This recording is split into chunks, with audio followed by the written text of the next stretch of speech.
десе темірен жүрген қадірменді көрермендер, қалайсыздар? Біздің бизнес Басымыздан қызықты оқиғалар өткен. Сол басымыздан өткен бір айтып бере аласыз ба? Ақпаннан мен ай мекен, жеке мекен бау мекен. Апайлардың айлықтарын бір күнге бір әлде 2 миллион қылдырамын дедім. Тәуелсіздік еліміздің тізгіні біздің қолда. Ассалаумағалейкум халқым менің. Алдымен амандасу салтымен демекші, елім десе еміреніп, тілім десе темірен жүрген қадірменді көрермендер, қалайсыздар? Призма Vibe подкастына қош келдіңіздер. Сіздермен бірге аңсар ұлдарыңыз. Бүгінгі тақырыбымыз тәуелсіздік туралы арнақ болмақ. Оны айтпас бұрын қонақтармен таныстыра өтейік. 3-ші сынып оқушысы Дастан. Және 1-ші сынып оқушысы Нұрым.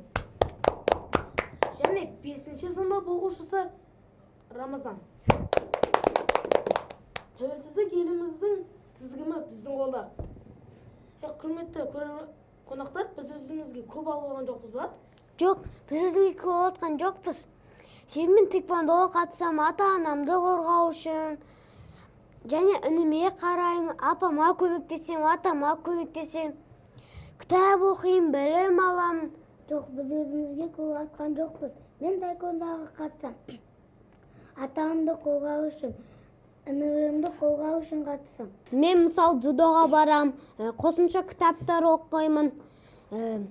Өзімнің дзюдоға қатысам, өйткені отбасымды, отанымды қорғау үшін сабақ оқимын, кітап оқимын, өйткені өз-өзімді дамытып, өскенде мықты ғалым, бизнесмен болған үшін. Аха, көп рахмет. Алғашқы сұрағымызға көше берейік. Тәуелсіздік деген сөзді қалай түсінесіздер? Мен тәуелсіздік деген сөзді бұлай түсінемін. Жеңілмеген, мықты, өз-өзін басқара алатын, жауапкершілікті отан деп түсінемін. Мен тәуелсіздік деген біздің отанымыз, ешқандай елге бағынбай, мықты саудагерлеріміз және достығымыз. Аха, Нұрым? Отанымыз, жеріміз, қорғайтын еліміз. Әскери соғыста ұтылып қалса, біздің ел дамымай қалады. Әскери жеңіп, біздің ел дамыған. Бәрекелді, рахмет. Екінші сұраққа көше берейік. Қазақстан туралы ең жақсы көретін нәрсеңіз не? Қазақстан туралы ең жақсы көретін нәрсеңіз? Оның әдемі ауылдары, таулары. Біздің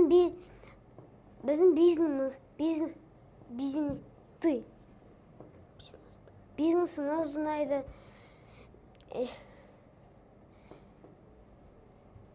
Түсіндім, Рамазан?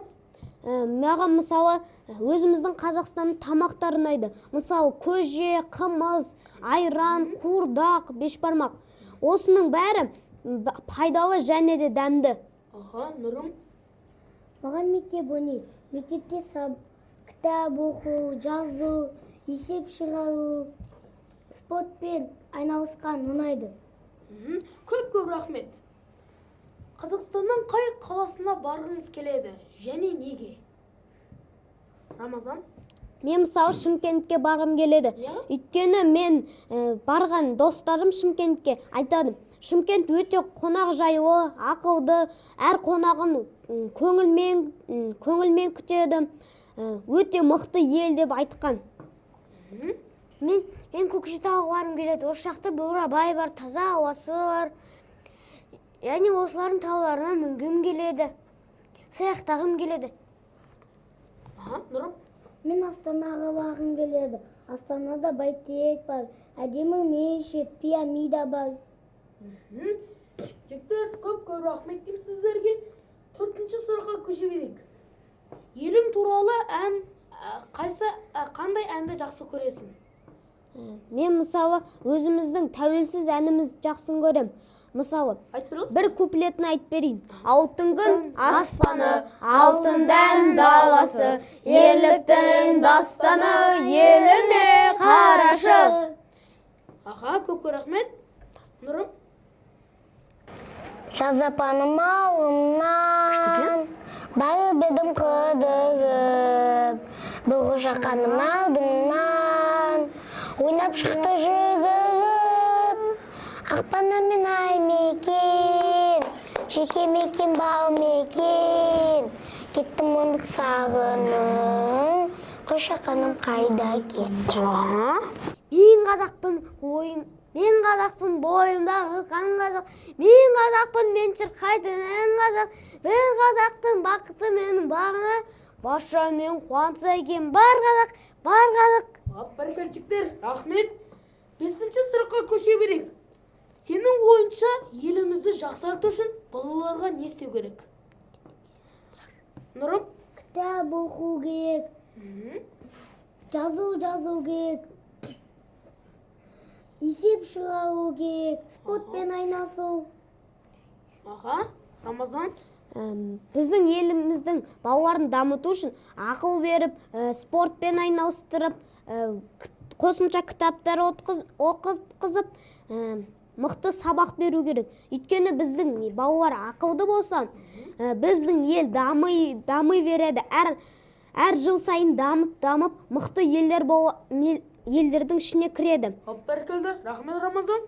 Тасын айта қойыңыз. Сұрағыңыз қайталай жіберсем бола ма? Айта қойыңыз. Сенің ойынша елімізді жақсарту үшін қандай балаларға не істеу керек?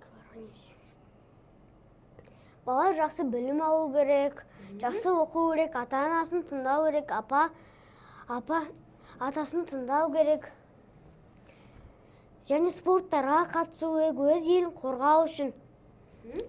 Көп рахмет. 6-ші сұраққа көше берейік.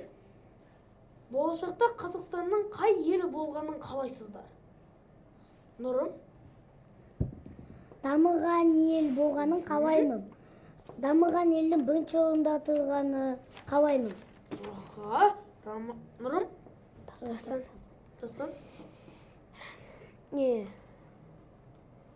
Сұрағыңыз қайталай жіберіңіз. Болашақта Қазақстанның қай ел болғанын қалайсыз? Өте мықты ел, дамыған ел, ешкімнен ұтылмайтын, және достықты сатпайтын ел болғанын қалаймын. Аха, Рамазан? Мен Қазақстанды өте ақылды, мықты, бай елдерге кіргенін қалаймын. Аха, көп рахмет. 7-ші сұраққа көше берейік. Өз мектебінен немесе ауылында жақсарту үшін қандай идея ұсынасыз? Нұрым? Мен ауылға магазин салатын едім. Өткені магазинде алыста болады. Сосын зоопарк салатын едім. Кафе салатын, киім сататын жер болды. Тастан? Мен өз мектебін жақсарту үшін мектебіме бассейн соғатын едім. Таэквондо өлді шоуларын жақтарды үлкен қылатын едім.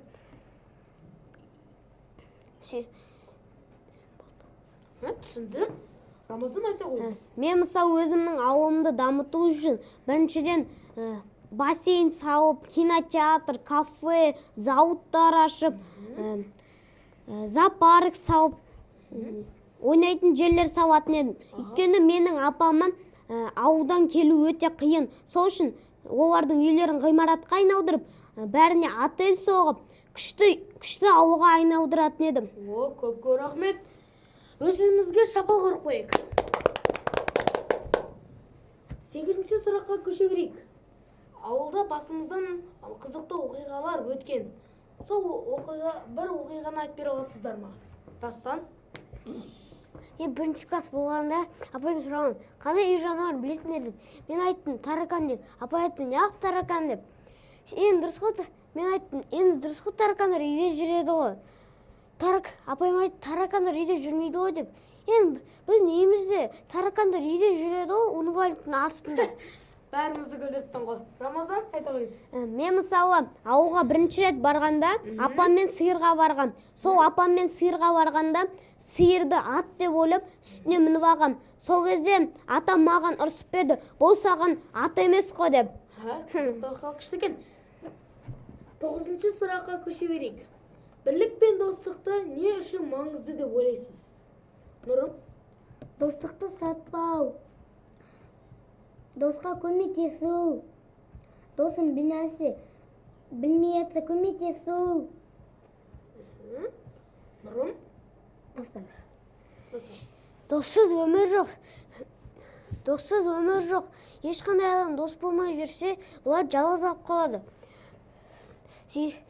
Сөйтіп дос болып жүрсе, бір-біріне көмектесіп, төбелеспей жүреді.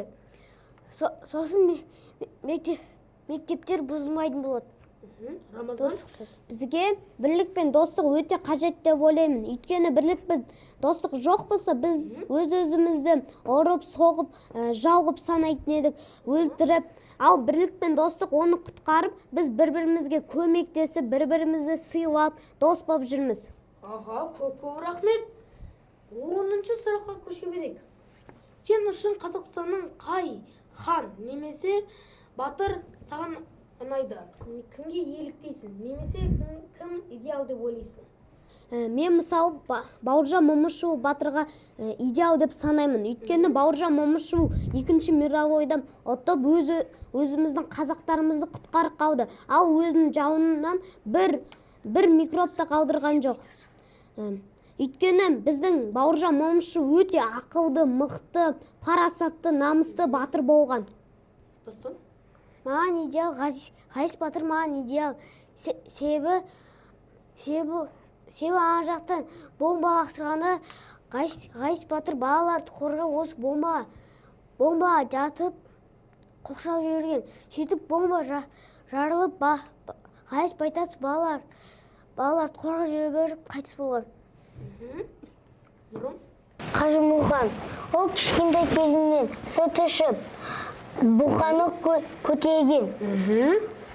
Ол сосын қатайған кезде танкіні көтерген. Көп рахметчіктер. 11-ші сұраққа көше берейік. Егер сен бір күнде президент болсаңыз, ең бірінші қандай өзгертер едіңіздер? Қандай заңды өзгертер едіңіздер? Рамазан? Мен мысалы әрбір жерде пробка болады. Сол пробкалардың бәрін азайту үшін жүк көліктерді басқа жол салатын автобустарға басқа, және де өзім жай көліктерге басқа, солай 3 жол болатын еді. Содан бізде пробка азайып, өзіміз еркін қай жер болсын бара алатын едік. Нұрым? Мен жағдай жоқтарға машина алып беріп, үй салып беретін едім. Тағы да анамның айлығын 10 миллионға көтеретін едім. Таса, айта өт. Егер мен бір күні президент болсам, балалар мектепте шулай үйренген, апайларға қиын болады бір нәрсе үйретуге. Сол үшін апайлардың айлықтарын бір күнге бір әлде 2 миллион қылдыратын едім. Көп рахмет. Президент болыңыздар деп айтып қойын. 12-ші сұраққа көше берейік. Балалардың өмірін жақсарту үшін қандай заң енгізер едіңіздер? Дастан? Әр жылдан балаларды лагерге 2 рет апаратын едім. Сөйтіп балалар тынығып алып, сабағын жақсы оқитын болады. Аха. Нұрым? Мен бүйтетін едім. Біз 5 күн оқимыз ғой. Сол кезде бала шаршайды. Мен 4 күн оқитын едім. Сосын бала шаршамай сегіп жүреді. Рамазан? Мен мысалы әр апта сайын ең соңғы жұма күні балалардың ата-аналарын шақырып, сол бір күнді балалар мен ата-аналар бірге өткізеді. Ойнап, бір-бірімен сергіп, сол сабақтан соң сол күн бітеді ғой. Сол кезде балалар мен ата-аналар бір-біріне қуанып, бір-бірін одан да қатты жақсын көре бастайды. Көп рахмет. Өздерімізге шапал қойып қояйық. Ал қадірменді достар, көрермендер, осымен эфиріміз тәмам. Сіздерге эфиріміз ұнап кетсе, тіркеліп қойсаңыздар болады. Ал саусақтарыңыз қышып тұрса, комментарий жазуға болады. Біріншіден, көп рахмет қонақтарға. Сіздермен бірге аңсарылдарыңыз. Сау саламат болыңыздар. Сау болыңыздар. Сау болыңыздар. Ойлап тұрмын да, қазірше Ман шығар. магазинге бір сок апарайын деп тұрмын да. Двадцать беру. Ман 20 шығатының ше.